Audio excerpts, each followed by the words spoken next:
I'm Ainsley Earhart. I'm Brett Baer. I'm Katie Pavlich, and this is the Fox News Rundown. Friday, May 27th, 2022. I'm Lisa Brady.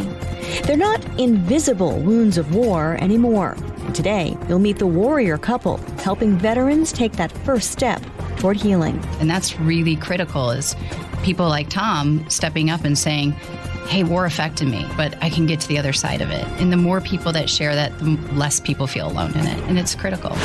I'm Chris Foster. The actor Gary Sinise is back as host of the National Memorial Day Concert at the Capitol. We want not only the National Memorial Day Concert to remind everybody and of the sacrifices that have been made by our fallen, but we want them to know that sacrifices have been made by many of our living veterans and that we should reach out and touch them and help them. And I'm Tom Shalhoub. I've got the final word on the Fox News Rundown. One of America's most elite warriors, someone who led countless high-profile missions, including the capture of Saddam Hussein as part of the Army's Delta Force, remembers vividly the day he nearly took his own life, gun in hand. I remember feeling very, very sad, but very calm. And then I got more and more terrified as I knew I was going to do it. But retired Command Sergeant Major Tom Satterly eventually answered one of many messages from Jen, who's now his wife, putting his gun away that day in 2013 and later beginning a new kind of mission to help himself and other veterans. He tells the story in a Fox News Digital Originals feature, also explaining the moment during an infamous firefight in Somalia when he thinks his complex PTSD began. I just dropped a grenade on somebody who was crawling up on me to try to kill me. The gunfire was outside, was getting louder and louder, and my team leader popped in, and you could hear the convoy trying to make it to us with all the gunfire going off. And I asked him, I go, are they going to make it? Are they going to get to us? And, his answer was, I don't know. And he turned around and left. Satterly says he figured then that he would die, and he calls it the switch that flipped him into the off position. But after surviving, life became a battle, a struggle he willingly shares in the hope of saving others. Yeah, I think it's the absolute definition of our foundation.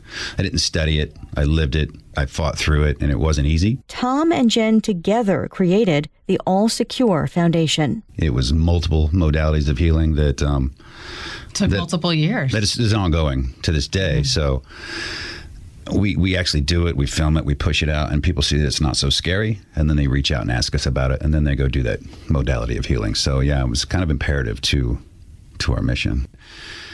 So I started off with anger management. That was number one. It was like, what's my biggest problem? Was it anger? So I started off with that, which led to, oh, you're not an alcoholic, you're a problem drinker, and oh, this can stop, and you have post-traumatic stress. And I'm like, well, the Army said I didn't, so, I don't know if I agree with you or not. And I was defensive of that, but that led to another modality of healing of transcendental meditation, which led me to TMS, transcranial magnetic stimulation, which led me to the stellate ganglion block shot, which each one of those took off a heavy blanket of something, the heavy weight that held me back from other things and allowed me to do more work of counseling. That's a lot to take on and also to unpack at the same time. That may sound like so much to anyone who's just having trouble even taking that first step to ask for help. But I guess part of the point is, look, there's not one problem and there's not one solution, right? And this multifaceted approach can maybe succeed where other approaches have failed. 100%. There's not a shot or a pill that we have found that treats PTS. It takes multiple years and multiple modalities of healing. And like you said, every single person on this planet's different. So it's going to show up differently, and people need to attack different things first. I want to back up to the way you come at this from different perspectives as a couple, because Tom's decorated service career included surviving what became known as Black Hawk Down in the movie. And Jen had actually started to notice a pattern working as a filmmaker and photographer embedded with Special Operations Forces on training missions. Is that combination of perspectives, is that what's led to a different approach in your programs? I think so. Yeah. I was definitely a fish out of water, and And so for me, I was approaching something that was very normalized to them. This was just who we are. We're warriors. And I think being a total outsider to the community, I was able to see some things that maybe when you're in the thick of it, you can't. So I absolutely think that both of us together have... Well, you got a rare spouse view as well. Right. Behind the lines, underneath the curtain, whatever you want to say. And that's what a lot of spouses are jealous of. This your mistress is this military thing that you do that you love so much, and we're left behind. She got to see what we do and have that understanding, that connection of, oh, hey, spouses, I know what's going on, and you're not crazy. It's when she tells them, you're not crazy. It's normal to feel the way you feel. A lot of layers there, though, on both sides, for sure. You do focus on combat veterans and special operations, right? Did you feel there weren't enough options for these types of veterans, or there weren't enough effective options? Yes, and yes. I think there's a ton of organizations that are doing incredible work. We partner with a lot of them. This is an all hands on deck situation that we're in. Special operations, operation tempo had increased so much through the war that we were just seeing really high numbers of people suffering. And frankly, it's the community that Tom was raised up in, and the community I worked in as well. So that's where our familiarity in our family was. We've never turned anyone away that's called, and well, I'm not special ops, but, or I'm a cop, but what hamstrings us are the finances. Runs out at some point, so we have to stop at a group of people that we know we can affect. Mm-hmm. These service members are trained to be such warriors, as you were, Tom, as you are a warrior on multiple levels now. But you talk about feeling worthless before you came so close to taking your own life.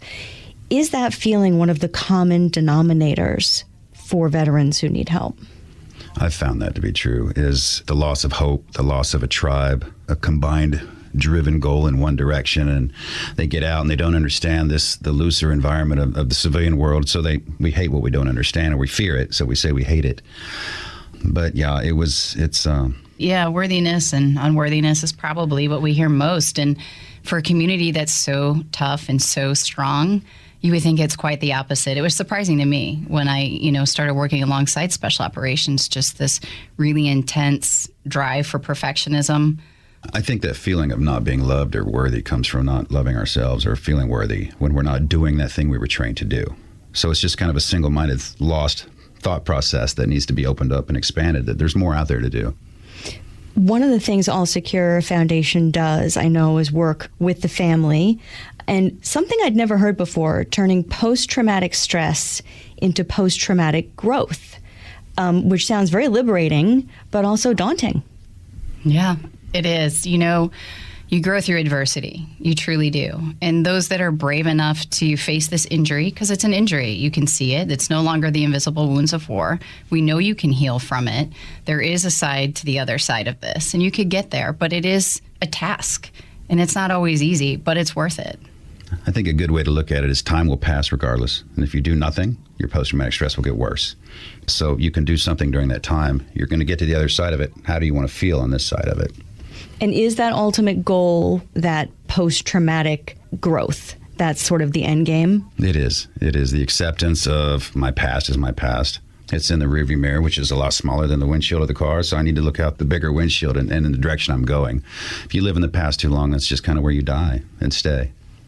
How do you make these things happen? I know we've talked about different modalities, but how do you make this happen? Do you have retreats? Do you have other activities with family members? Do you do some solo things and some with family? It's kind of a mixture? It is. In fact, we have our retreats coming up starting in 2 weeks. We do those with special operation combat couples. We do coaching every single day. That's the bulk of what we do. We do that with several licensed clinical social workers. And so they're going to enter into a pretty intensive program where we're going to assess and try to help you find your best path forward. Because like I said, everyone's unique. Everyone's path might look different. So we really want to treat the individual and the individual family. Memorial Day is a time of tribute, of course. I imagine it could be difficult, though, for a veteran struggling with these issues, especially if they've lost people they served with or if they're having a lot of trouble with civilian life. I want everyone's focus to be on the life that they would want you to live. Those friends that we've lost, I look at it, if I lost my life, I would not want my friends sad every year. I want that party every year. Memorial Day, I want you to remember my life, remember me, say my name. But remember how I would want you to live, not live sadly the rest of your lives. Mourn, go through the process, and then move on and remember. I know you've helped thousands of veterans already. How many years has the foundation been around now? And do you feel like the effort to raise awareness is breaking through? Are there more veterans willing to ask for help? 100% there is. We were founded, the research part of it was 2016. We became a 501c3 in 17. However, I started working with Tom in 13. So really, it's just been research all along the way. But I will tell you, in 2013 to where we are today, it is getting better. And there are more resources and more people stepping up and more people sharing their story saying, hey, me too. And that's really critical, is people like Tom stepping up and saying, hey, war affected me, but I can get to the other side of it. And the more people that share that, the less people feel alone in it. And it's critical. What do you say to someone who is resisting taking that first step? What's your message to them or to those who love them? I talk about the 10,000-pound phone. It's hard to pick it up. You don't want to pick it up. A lot of people pick it up when they're drinking, but then the next day when they're sober, they don't. So I get that self-awareness that you're a warrior. If you want to claim that you're a warrior and you're a fighter, then don't stop here. Keep fighting. Never stop fighting, right? The day I stop fighting will be the day that I die. And then it's just because I can't fight any longer, but I'm going to continue to fight for what I know is good for my family and for me. And that's what I want those warriors to do as well, have that perspective and self-awareness that you're doing nothing by laying there feeling sorry for yourself. Get up and do something. There's always someone that'll help you. How can people help your mission and the All Secure Foundation? I think there's a lot of ways to give back, and each and every person has a unique gift and talent. So we always encourage people to come forward and share your ideas with us. How can you help? In what ways do you want to support us? Is it through your talents and your gifts, or your business, or through a donation, or through, sharing your story? So there's many, many ways you can give back to this community, and it's as simple as reaching out to us and letting us know how you want to give back. I think the best way is also to be more curious and less judgmental about what you see, right? Sit and listen. Instead of judgment up front, listen and understand what people go through. And they're just looking to feel better as well. Absolutely. Is there anything you think is missing from the broader conversation nationally or even globally about this issue of veterans who need help, veteran suicide, the whole broad spectrum of it? I think we need to realize it takes time. Here in America, we want it now. We want that pill. We want the shot. We want it now. We don't have the patience for it. It takes a long time to get to feel this way. It's going to take a long time to change back to a different pattern. We focus on behavioral change because those behaviors have become muscle memory, the aggression, the violence that we don't realize that we do until someone points it out. You're like, oh, well, now it takes me time to work on reversing that and changing that and being someone else. And as we fail along the way, we need to get back up and keep going because it just takes time. So just be patient with it and be diligent. Well, you're certainly both warriors. And just thank you for everything you're doing for all the warriors of the world, because it means a lot. It seems like, there's good progress. So it's great to hear about so many people being helped. People can find out more at allsecurefoundation.org. Yeah, absolutely. Is that right? Yes. Tom and Jen Satterly, thanks again. Thanks for spending some time with us. And go to foxnews.com to listen. Thanks. Thank you. Thank you very much.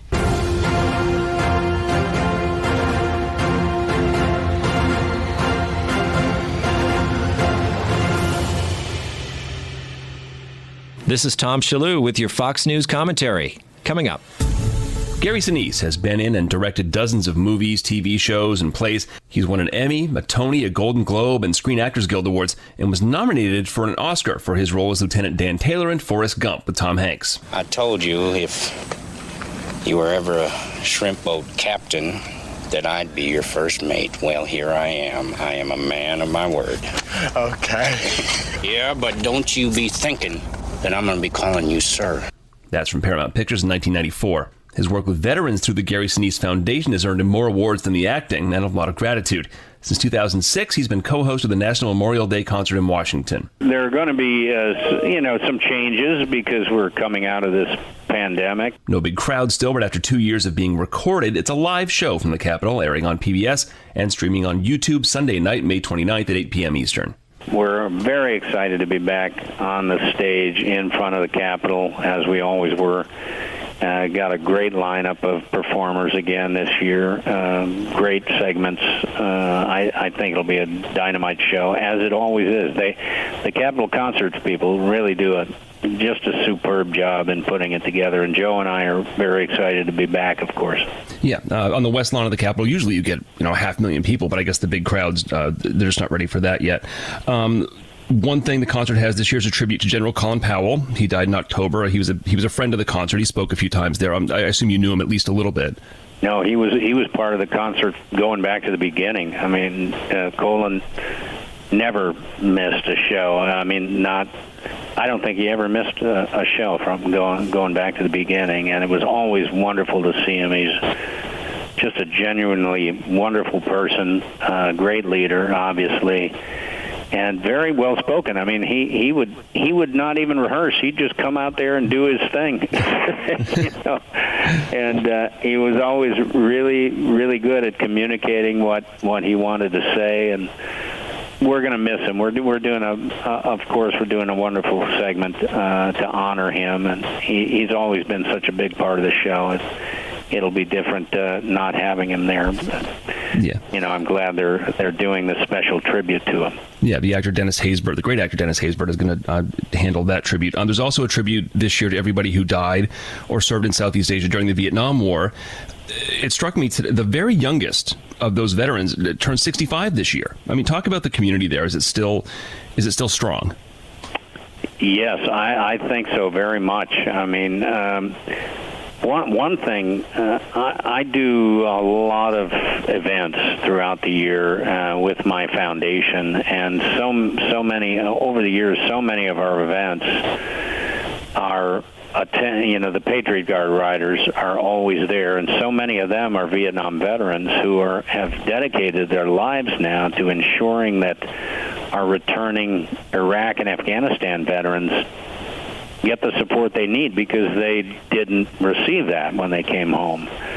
And I have Vietnam veterans in my family. A lot of the work that I'm doing today is probably motivated by what happened to our Vietnam veterans way back when. I just missed the draft. I graduated high school in 1973. That's when combat operations ended in Vietnam. But I met my future wife, and she introduced me to her brothers. They were Vietnam veterans. Her sister was in the Army and married a Vietnam veteran. So I'm motivated a lot by trying to ensure that what happened to our Vietnam veterans when they came home just doesn't happen again. We could never turn our back on our service members. They're volunteers. So many of them were drafted, and they didn't necessarily want to go off and fight a war in Southeast Asia, but they did. And then they came home, and they were treated badly, spit on, and the country turned its back on them. And we have to do everything to remember and remind our citizens that whether you agree with the war or not, these are our defenders, and we have to take care of them. Yeah. People watching the concert, you're going to learn about a military family that lost two sons. One was lost in Iraq, killed by an improvised explosive device. One was an ROTC cadet who lost his battle with depression. Do you feel like mental health needs have been more out in the open for veterans since you started getting involved with vet causes all those years ago? Yes, I do, and there's a lot of focus on it. I don't think enough, but I know a lot of people that are focused on this. We have mental wellness initiatives at the Gary Sinise Foundation where we're focusing on sending many of our Afghanistan and Iraq veterans into retreats and various clinics, wellness clinics that we have that are offering services free of charge if somebody needs them. Any veteran listening who feels like maybe they could use something can go to the Gary Sinise Foundation website, GarySiniseFoundation.org, and reach out to us. We want them to know. And every year, we on the National Memorial Day concert, we do make announcements to all our veterans. And if feeling lost or alone, there are places that you can turn for services, and we want not only the National Memorial Day concert to remind everybody and of the sacrifices that have been made by our fallen, but we want them to know that sacrifices have been made by many of our living veterans, and that we should reach out and touch them and help them. Yeah. Speaking of the foundation, you guys just moved to Tennessee. Was that someplace you wanted to be personally, or was there a practical decision? I decided to move the family. I asked my wife, and she was into the idea, and then I went to my daughter, who's got 3 grandbabies, and said, if I wanted to move to someplace like Nashville, would you want to do that? Because we wouldn't leave without the grandbabies. Sure. And the family. And my daughter was all over it. She loved the idea. So they're actually there now. We're still, we still have quite a bit to finish up here in California. But the foundation offices are under construction there, and a lot of the team is up and running in Nashville right now. We'll get there eventually. I see you got surprised with a new Lieutenant Dan van the other day. Not your regular grocery ride. It's for to get vets to events and things like that. But it's pretty sweet. It's a nice wrap. Yeah. Well, we have our San Diego chapter here. We have a couple of chapters, and we're opening chapters around the country. One chapter in Florida, one chapter in San Diego right now. And that van kind of lives with the chapter folks in San Diego. We have it's a big military community there. I've been going down there for years doing things, and the foundation has done many things and continues to do many things. In fact, just the other night we had 1,200 Marines at Marine Corps Air Station Miramar in the Bob Hope Theater there, where we hosted them for dinner and the screening of Top Gun Maverick. I think they might be some of the first people to see the new Tom Cruise movie. So and they were just thrilled, and we lifted them up, and the Lieutenant Dan van was there, and they were taking pictures with it, and it's something that's going to be part of that community. Yeah, I see the Lieutenant Dan band has a few dates booked this summer. Anything new in the set list? Do you mix it up over are there songs you hear and you feel like learning and playing on stage, or do you just kind of stick with what you got? Well, we know about 80 songs. We can only play about 22 of them. We usually play a 2-hour show. It's about 22 songs. And we know, so we draw from a lot of tunes that we played in the past, and then occasionally when we have rehearsrsal time, we will, learn some new things and throw them in. We're always doing that kind of thing, mixing it up a little bit. But there are certain songs that are always in our show, and they're just part of the show. Well, Gary, I'll let you go. Of Mice and Men, by the way, 30 years ago this year, you directed, starred, produced. It's the first time I saw you. I assume that's a lifetime ago for you, right? 30 years. Jeez. Yeah, you're right. You're exactly right. In fact, right around now, 30 years ago, I was at the Cannes Film Festival in France with Malkovich and Alan Ladd Jr. of MGM, and we were all over there, and we had a big screening. It was a great night. And then the movie opened in October of '92. You're right. Jeez. Gary Sinise, co-host of the National Memorial. Well, if you hadn't realized it, maybe I'll send you on a nostalgia trip today. Gary Sinise, co-host of the National Memorial Day concert, Sunday night, 8 p.m. Eastern on PBS, streaming on YouTube. Gary, good to talk to you. Thanks. Thanks so much.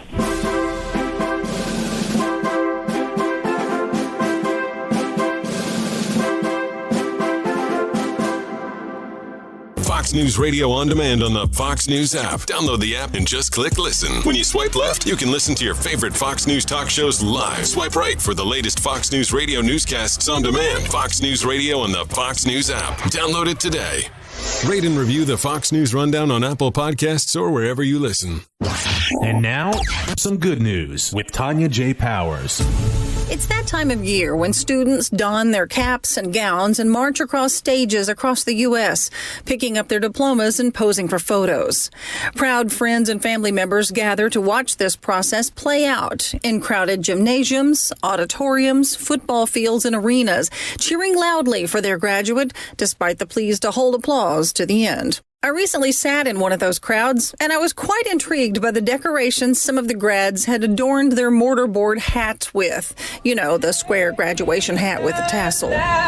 Graduation day for the Southwest Tennessee Community College class of 2022 was held outside at the Liberty Bowl Memorial Stadium in Memphis, Tennessee.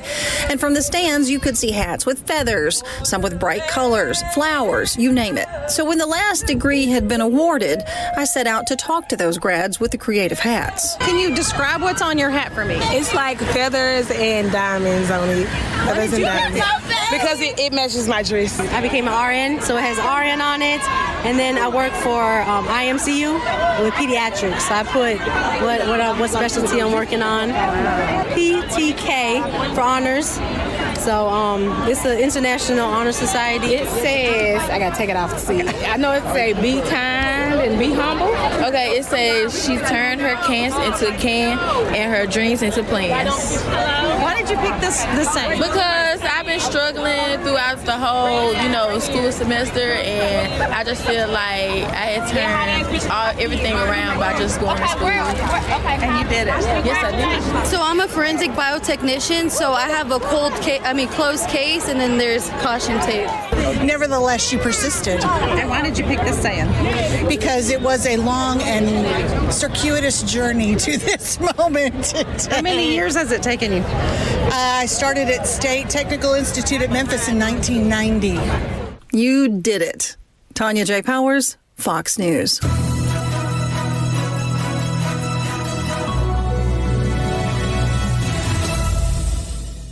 It's time for your Fox News commentary. Tom Shalhoub. What's on your mind? Getting ready for Memorial Day weekend. We're outside. It's nice weather. And I just think I might not be qualified to talk about Memorial Day. I mean, what do I know? I used to go to the Memorial Day parade as a kid. That was the sad one. We always had the parades in my hometown in Norwood, Massachusetts. We had the 4th of July parade. We had the St. Patrick's Day parade. Then there was the sad one. It was more somber. It ended at the cemetery, and we saluted the troops. But I never served in uniform. My father-in-law did, though, Anthony Belvedere. Tell me, Anthony Belvedere, I think you served in Germany, is that right? Yes, I did. You were over there. Did you go over by boat, by plane? How'd you get there?